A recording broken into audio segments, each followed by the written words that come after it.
कि हम सबसे बड़ा लोकतंत्र तो है ही, परंतु लोकतंत्र का जन्म ही भारत में हुआ था। सबसे पहले लोकतंत्र का विचार ही भारत में हुआ था। महाभारत काल से लेकर मौर्य युग तक और फिर गुप्त साम्राज्य तक हर जगह पे कोई न कोई शासन व्यवस्था के जो विकल्प थे उसमें लोकतांत्रिक व्यवस्था थी। आप लोगों को आश्चर्य होगा कि महाभारत आपने पढ़ा होगा, उसमें श्री कृष्ण का जो यादव गणराज्य था वो गणराज्य था। इसका कोई राजा नहीं था, नायक हुआ करते थे, नायक का चुनाव होता था। और उसके बाद मगध साम्राज्य का समय आया, एक साम्राज्यवादी सोच, बहुत बड़ी सोच थी।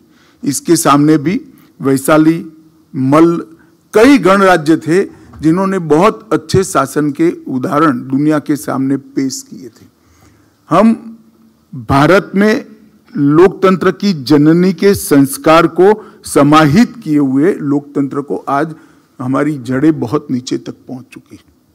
हमारे संविधान निर्माताओं ने इतनी अच्छी तरीके से संविधान बनाया है कि ये संविधान को एक प्रकार से दुनिया का सबसे परिपूर्ण संविधान माना जाता है, क्योंकि हमारे संविधान निर्माताओं ने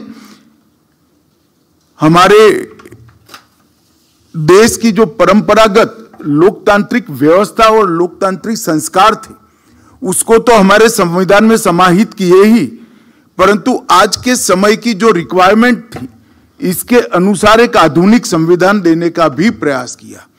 तो संस्कार तो हमारे पुराने जो लोकतांत्रिक व्यवस्था के थे उसको झस के तस लेकर आए, उसकी आत्मा वही रही, परंतु व्यवस्था आधुनिक दुनिया में सबसे अच्छी व्यवस्था बनाने का काम हमारे संविधान निर्माताओं ने किया। जहां तक